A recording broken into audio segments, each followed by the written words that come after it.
Hello guys, good morning. तो आपका एक बार फिर से स्वागत है मेरे चैनल द स्टडी 2.0 पर। तो आज हम बात करेंगे 29 सितंबर से करंट अफेयर के क्वेश्चन के बारे में। तो आज है 29 सितंबर। 29 सितंबर से जितने भी करंट अफेयर के इम्पोर्टेंट क्वेश्चन बन सकते हैं सभी क्वेश्चन पर डिटेल से चर्चा करेंगे। तो पूरा वीडियो ध्यान से देखें और अभी तक मेरा चैनल सब्सक्राइब नहीं किया है तो चैनल को सब्सक्राइब करके बेल आइकन को प्रेस कर लीजिए ताकि हर वीडियो का नोटिफिकेशन आपको टाइम पर मिलता रहे। और अपने सभी दोस्तों तक वीडियो को शेयर भी करें और वीडियो को लाइक करें।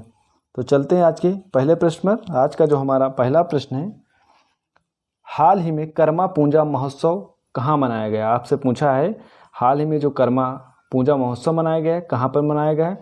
तो इसका जो राइट आंसर है ऑप्शन नंबर ए सही है, झारखंड। झारखंड में हाल ही में कर्मा पूजा महोत्सव मनाया गया है। कुछ महोत्सव हैं तो उनके बारे में जान लेते हैं, जैसे कि सरहुल फेस्टिवल आपसे पूछे महोत्सव तो ये झारखंड में मनाया जाता है। सिंथन फेस्टिवल ये जम्मू कश्मीर का है। और वहीं पे बात करें फूलदेई जो फेस्टिवल है ये उत्तराखंड का है। लोसांग फेस्टिवल ये सिक्किम का है। और थाईपुसम जो फेस्टिवल मनाया जाता है वो तमिलनाडु राज्य में मनाया जाता है।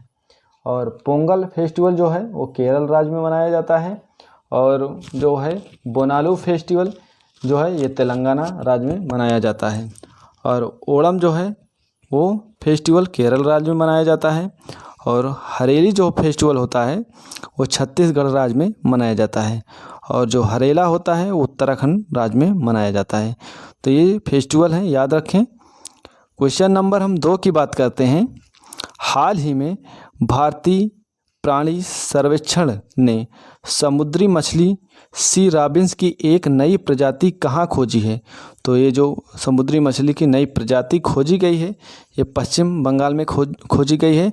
इसका जो राइट आंसर है ऑप्शन नंबर बी सही है। तो याद रखना ये जो मछली है सी रॉबिन्स हड्डीदार इसके जो है सींग है और इसकी जो नुकीली रीढ़ की हड्डी है, याद रखें। और ये हाईलिडे परिवार की मछली है। तो इतनी बात को याद रखें। इससे रिलेटेड बात करते हैं परीक्षा के रामबाण की। रेड डाटा बुक जो है वो IUCN जारी करता है। और जो IUCN है इसकी स्थापना 1948 में हुई है। और इसका जो हेडक्वार्टर है वो इंग्लैंड स्विट्ज़रलैंड में इसका हेडक्वार्टर है। बात करते हैं WWF की। तो इसका जो स्थापना हुई है, जो WWF की स्थापना 1961 में की गई है। और इसका जो मुख्यालय है वो भी इंग्लैंड स्विट्ज़रलैंड में है। तो याद रखें। बात करते हैं UNFP की। तो इसकी जो स्थापना हुई है UNFP की, इसकी स्थापना 5 जून 1972 को इसकी स्थापना की गई है। और इसका जो हेडक्वार्टर है नैरोबी केन्या में है, याद रखें। और UNFCCC की जो स्थापना हुई है वो 1984 में की गई है। और इसका जो हेडक्वार्टर है वो वान जर्मनी में है। तो ये संस्थाएं याद रखना। बात करते हैं क्वेश्चन नंबर 3 की। हाल ही में कहाँ कला क्रांति मिशन लॉन्च किया गया है? जो कला क्रांति जो मिशन है ये कहाँ लॉन्च किया गया आपसे पूछा है। तो जो कला क्रांति मिशन है ये पश्चिम बंगाल में लॉन्च किया गया। ऑप्शन नंबर इसका डी सही है, पश्चिम बंगाल। तो याद रखें पश्चिम बंगाल इसका राइट आंसर है। आगे बढ़ते हैं। ये जो कला क्रांति मिशन है ये कला संस्कृत जो है सॉफ्ट पावर को बढ़ावा देने के लिए इसे शुरू किया गया है। और 108 दुर्गा भारत सम्मान भी प्रदान किए गए हैं। इसमें जो 108 दुर्गा भारत सम्मान इसमें प्रदान किए गए हैं। तो याद रखें। भारत का 41वां विश्व धरोहर आपसे पूछे तो ये शांति निकेतन है। हाल ही में भी इसको विश्व धरोहर बनाया गया है और जो कि पश्चिम बंगाल में शांति निकेतन स्थित है।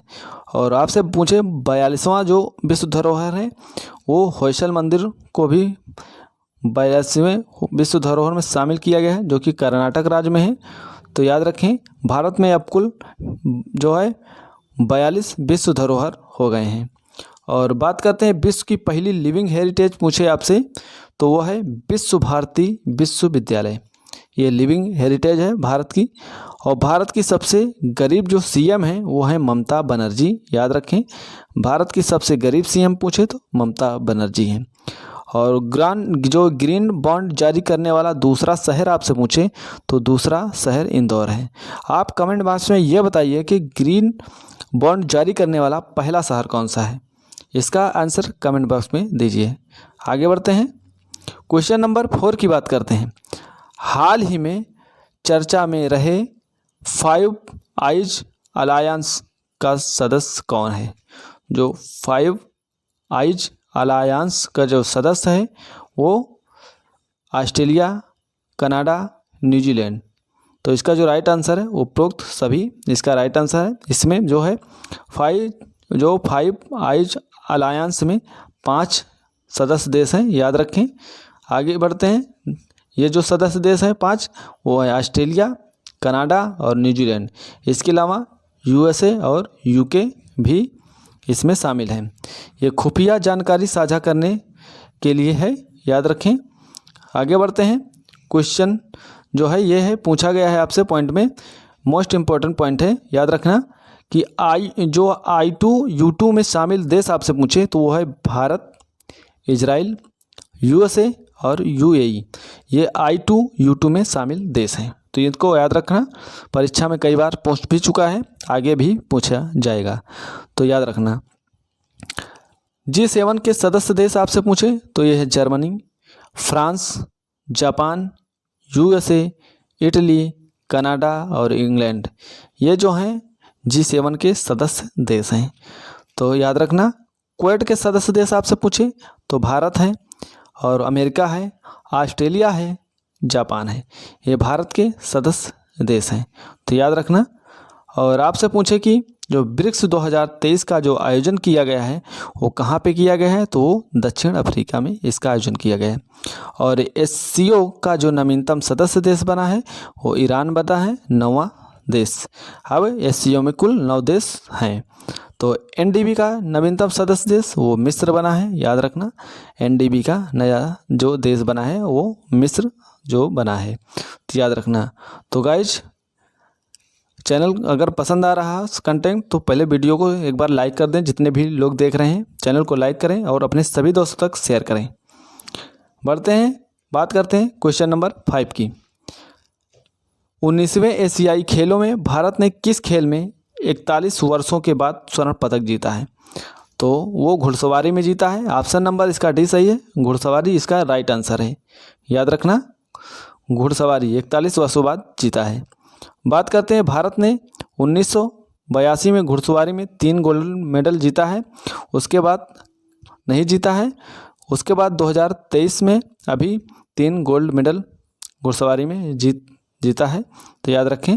और बात करते हैं पहला गोल्ड मेडल जो है 2023 में, इसमें एशियाई खेलों में 19वें, इसमें जो है निशानेबाजी में लाया गया है।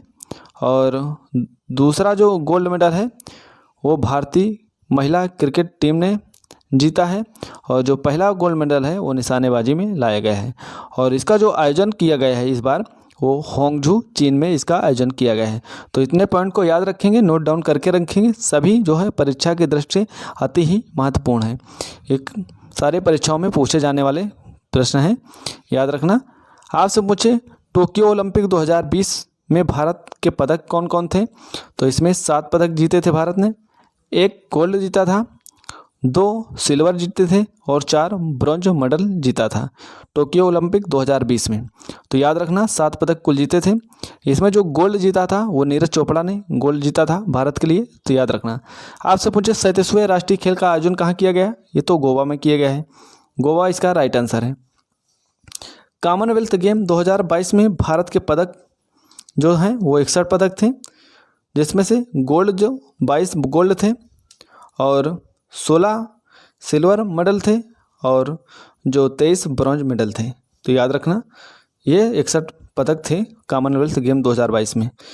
फीफा वर्ल्ड कप की बात करते हैं, इसमें जो मेल विजेता बना है, मेल में अर्जेंटीना और फीमेल में स्पेन इसका विजेता रहा। तो याद रखना फीफा जो वर्ल्ड कप हुआ है इसमें जो पुरुष में अर्जेंटीना ने जीता है और जो महिला में हुआ है वो स्पेन ने जीता है। तो इतने पॉइंट को याद रखना। और आज से पूछे 15वें हॉकी वर्ल्ड कप का जो विजेता था वो जर्मनी था। जर्मनी 15वें हॉकी वर्ल्ड कप का विजेता था। क्वेश्चन नंबर 6 की बात करते हैं। हाल ही में भारत, इंडोनेशिया, ऑस्ट्रेलिया के बीच हुए पहले त्रिपक्षीय समुद्री अभ्यास में किस भारतीय जहाज ने भाग लिया है? तो INS सहाद्री ने भाग लिया। याद रखें, INS सहाद्री इसका राइट आंसर है। ऑप्शन नंबर ए सही है, तो इस बात को याद रखें। आगे बढ़ते हैं। प्रोजेक्ट 70A का 7वां जहाज आपसे पूछें तो INS महेंद्रगिरी है। INS महेंद्रगिरी है। आप कमेंट बॉक्स में ये बताइए कि प्रोजेक्ट 70A का 6ठा जहाज कौन सा है। कमेंट बॉक्स में इसका आंसर दीजिए। तब तक आगे बढ़ते हैं। भारत का पहला स्वदेशी विमान वाहक पोत पूछे आपसे तो INS विक्रांत है। और भारत का पहला पनडुब्बी रोधी जहाज आपसे पूछे ये INS अर्नाल है। और जो तलवार जायद अभ्यास हुआ है ये भारत और UAE के बीच होता है। जो जायद तलवार जो अभ्यास होता है तो वो होता है भारत और UAE के बीच, तो याद रखें। और पिछली जाके करंट अफेयर की वीडियो देखिए, उसमें सारे अभ्यास मैंने एक तरफ से करवा दिए हैं। तो जो सारे अभ्यास करवाए हैं उनको, जो भी मैं बोल रहा हूँ, जो भी नोट लेके आया हूँ पॉइंट, सभी को नोट डाउन करते रहेंगे, बार बार रिपीट होते रहेंगे, इससे आपको याद भी हो जाएगा। तो याद रखना। आगे बढ़ते हैं। बात करते हैं क्वेश्चन नंबर 7 की। प्रतिवर्ष विश्व पर्यटन दिवस कब मनाया जाता है? जो प्रतिवर्ष विश्व पर्यटन दिवस मनाया जाता है वो 27 सितंबर को मनाया जाता है।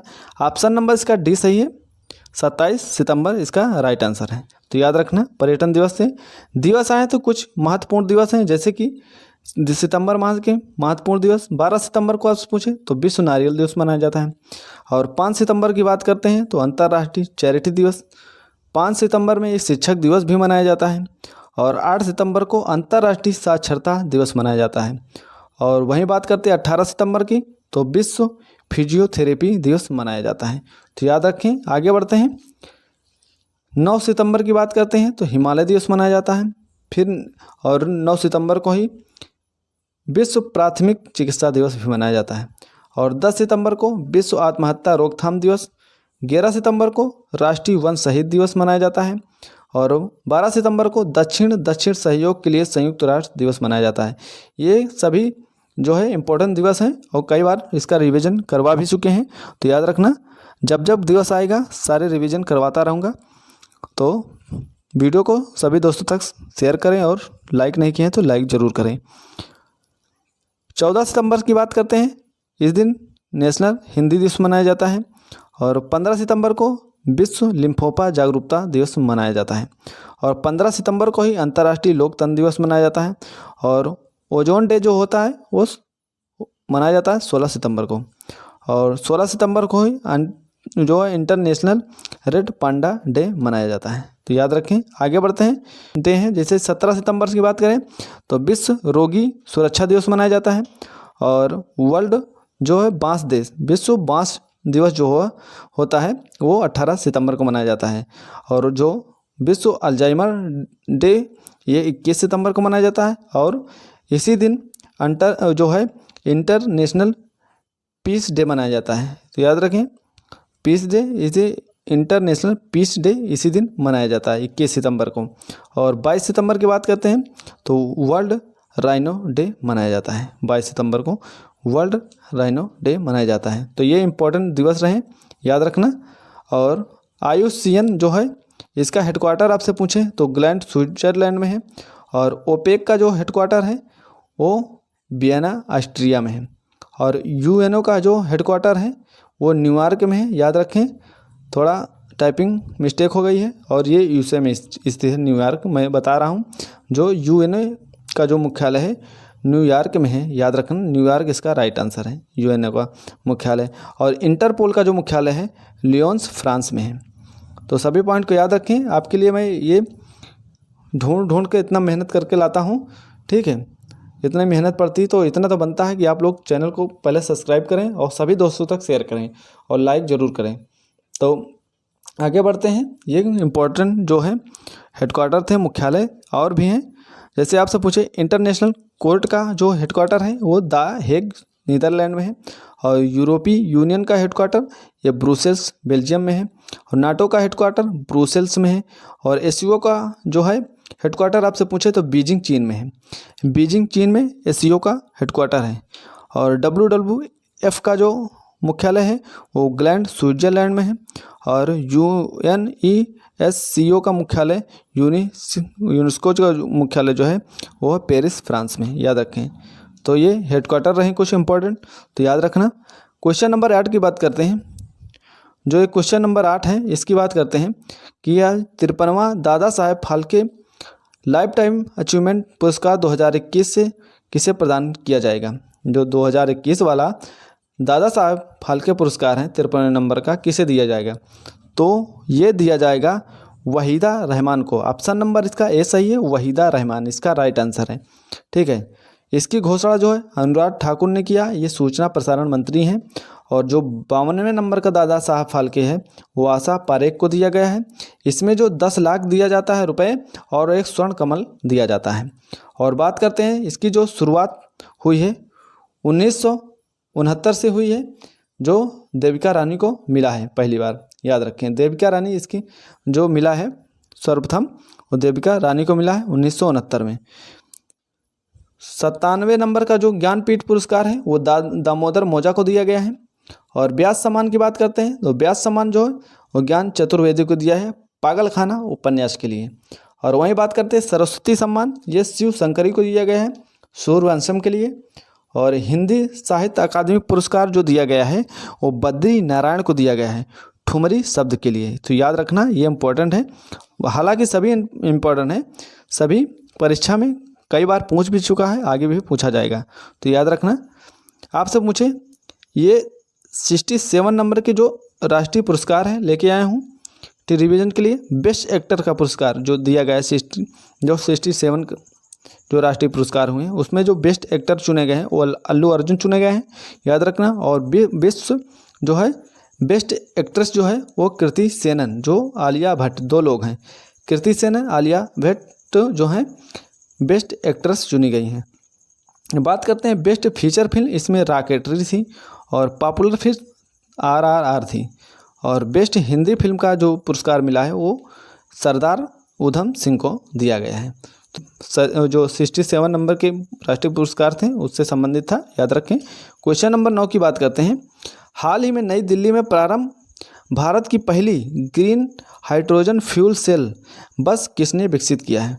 तो ये जो विकसित किया है वो किया है IOCL ने। ऑप्शन नंबर इसका 20 सही है, IOCL ने इसे विकसित किया है। तो याद रखें इसकी शुरुआत हरदीप पुरी ने किया है जो कि पेट्रोलियम मंत्री हैं, याद रखें, हरदीप सिंह पुरी ने। बात करते हैं जो 13वीं महारत्न कंपनी कौन है, याद रखना 13वें नंबर की महारत्न कंपनी कौन है। ये यहाँ पे मिस्टेक हो गया है, आप कमेंट बॉक्स में बताइए 13वें नंबर की जो महारत्न कंपनी है वो कौन है। और जो नवीनतम महारत्न कंपनी है 14वें नंबर की वो RCE है, याद रखना। और राष्ट्रीय केमिकल फर्टिलाइजर लिमिटेड। और मोटो GP रेस का जो टाइटल स्पॉन्सर है वो क्या है आपसे पूछा है, तो वो है इंडियन ऑयल। इंडियन ऑयल मोटो GP रेस का जो है टाइटल स्पॉन्सर है। तो याद रखना इतने पॉइंट को। आगे बढ़ते हैं, क्वेश्चन नंबर 10 की बात करते हैं।